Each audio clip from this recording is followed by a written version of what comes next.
Bismillahirrahmanirrahim. Assalamualaikum warahmatullahi wabarakatuh.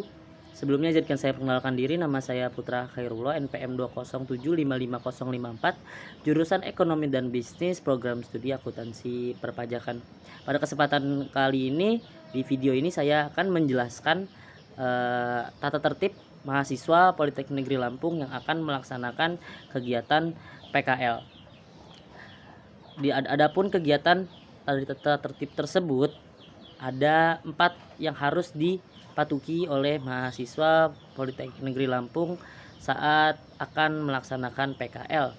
Yang pertama ada kewajiban dan larangan, yang kedua ketidakhadiran, yang ketiga pelanggaran, yang keempat sanksi. Yang pertama ada kewajiban dan larangan. Kewajiban dan larangan yang pertama akan saya jelaskan terlebih dahulu, yaitu kewajiban. Kewajiban yang pertama yaitu menjaga integritas pribadi yang selalu menjunjung nilai moral, kebenaran ilmiah, dan kejujuran intelektual. Jadi sebagai mahasiswa yang akan melaksanakan PKL di perusahaan, seorang mahasiswa harus terus menjunjung nilai-nilai moral dan kebenaran yang memang berorientasi kepada kaum intelektual atau kaum pelajar, yang dimana kita harus menjaga sifat dan kepribadian kita agar penilaian perusahaan terhadap diri kita itu bisa baik. Yang kedua, menjaga integritas akademika, mempertahankan kehormatan alma mater, bangsa, dan negara. Jadi ini adalah kewajiban yang memang terus melekat di dalam diri mahasiswa, di mana saat melaksanakan PKL, mahasiswa akan terus membawa nama baik alma maternya. Yang ketiga, menghormati semua pihak dan membina hubungan yang baik demi ketertiban suasana hidup kekeluargaan yang berasaskan Pancasila. Yang keempat, bertingkah laku baik, berpakaian dan berpenampilan sopan. Yang kelima, mengikuti pelaksanaan pembekalan PKL yang telah ditetapkan. Yang keenam, mematuhi jadwal kerja yang telah ditetapkan, dan jadwal kerja ini minimal selama 40 jam setiap minggu di lapangan atau perusahaan. Lalu ada kewajiban yang selanjutnya, mengikuti peraturan kesehatan dan keselamatan kerja, bertanggung jawab dan menjaga barang-barang, menaati peraturan-peraturan yang berlaku, bekerja dengan cermat, penuh disiplin dan bertanggung jawab, dan mempelajari menganalisis prinsip-prinsip pekerjaan, dan juga dapat memenuhi semua biaya hidup yang diperlukan di tempat PKL. Setelah kewajiban, adapun larangan yang harus ditaati dan tidak boleh dilakukan. Yang pertama, melakukan perbuatan tercela atau mencemarkan nama baik, lalu melakukan perbuatan yang mengakibatkan kerugian materi, menggunakan narkotika dan minuman keras, menghasut, mendorong atau mempelopori, membantu, mengikuti kegiatan yang dapat merusak suasana kerja. Lalu keluar atau meninggalkan tempat PKL tanpa izin, melakukan kegiatan yang menjadi rahasia perusahaan, melakukan hal-hal yang tidak ada relevansinya dengan PKL, dan juga terkhusus bagi laki-laki, rambutnya tidak boleh panjang. Setelah ada kewajiban, larangan, poin selanjutnya yaitu ketidakhadiran yang diizinkan. Jadi mahasiswa yang PKL bisa meminta izin untuk tidak hadir dalam pelaksanaan PKL dengan syarat-syarat berikut. Yang pertama, tidak hadir dalam kegiatan PKL hanya diizinkan dengan alasan sakit. Sakitnya ini itu mendapatkan kecelakaan atau disebabkan keperluan lain yang sangat mendesak. Contohnya, orang tuanya sakit ataupun orang tuanya meninggal dunia. Yang kedua, izin dengan alasan sakit atau mendapat kecelakaan harus disertai dengan surat keterangan sakit atau surat dokter. Dan yang ketiga, izin dengan alasan keperluan yang sangat mendesak harus dilakukan secara tertulis disertai dengan alasan yang jelas dan dapat dipertanggungjawabkan. Poin tambahan, izin tersebut, izin di atas itu disampaikan kepada pembimbing lapangan dan dapat berlaku bila telah mendapat persetujuan. Surat izin disetujui oleh pembimbing lapangan dan kemudian disampaikan kepada dosen pembimbing dan panitia PKL melalui koordinator program studi masing-masing. Mahasiswa wajib mengganti jam pelaksanaan PKL yang ditinggalkan dengan memperpanjang masa pelaksanaan PKL. Jadi apabila mahasiswa izin selama 2 hari tidak hadir pelaksanaan PKL, maka mahasiswa tersebut harus menggantinya 2 hari lagi gitu. Lalu adapun ketidakhadiran yang tidak diizinkan. Jadi ini ketidakhadiran yang memang tidak diperbolehkan. Syaratnya yaitu izin tanpa alasan yang jelas, yang pertama.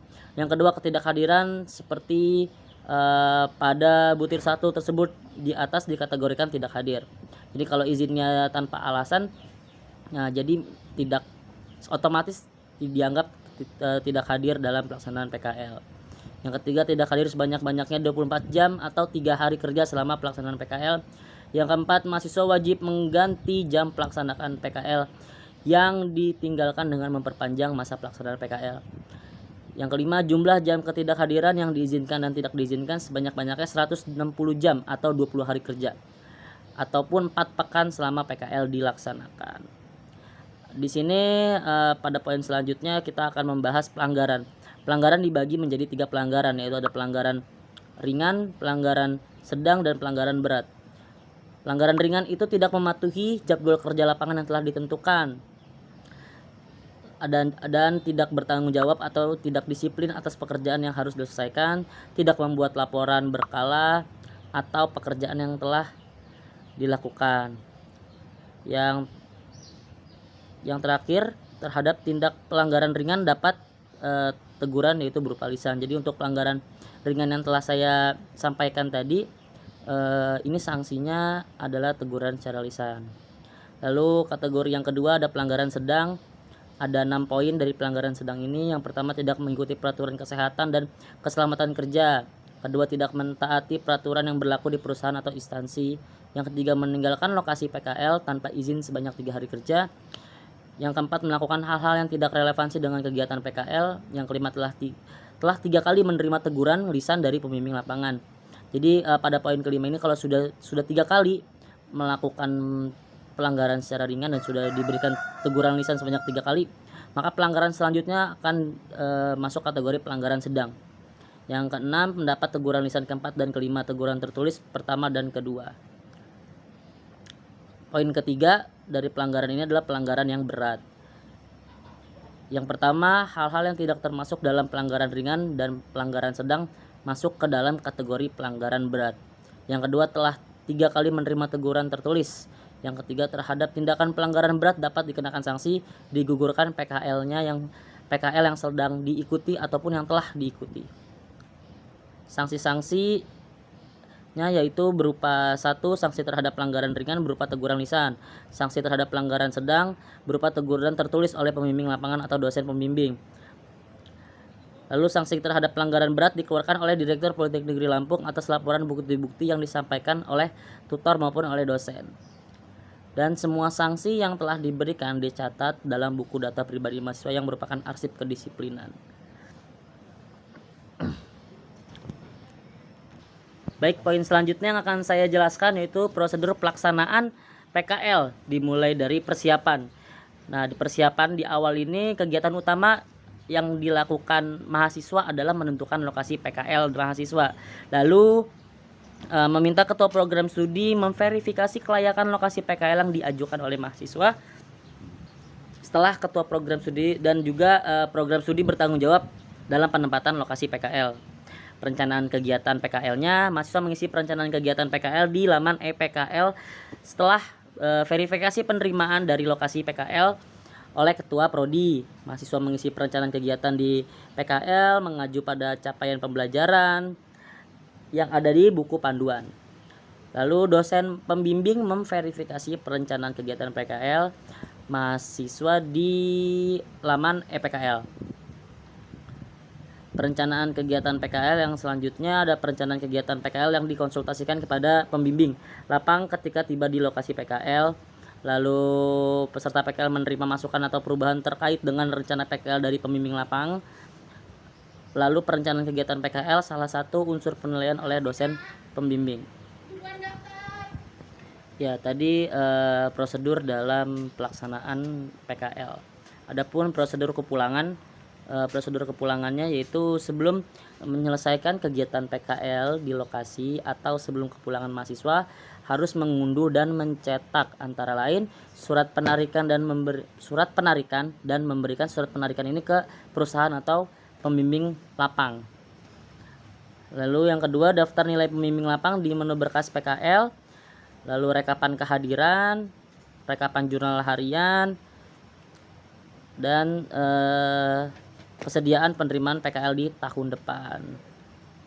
Selanjutnya meminta ke perusahaan pembimbing ataupun ke pembimbing lapangan untuk mengisi dan menandatangani dan mengesahkan beberapa cap berkas-berkas yang telah saya sebutkan tadi. Lalu mengunggah poin kesediaan penerimaan PKL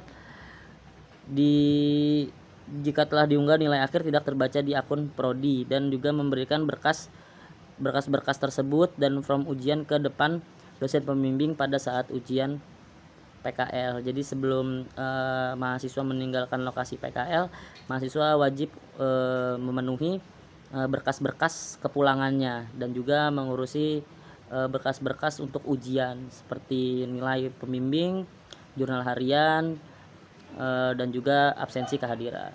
Mungkin itu saja yang dapat saya sampaikan untuk kesempatan kali ini. Saya mohon maaf apabila ada kata-kata yang salah. Kepada Allah saya mohon ampun. Wabillahi taufiq wal hidayah. Wassalamualaikum warahmatullahi wabarakatuh.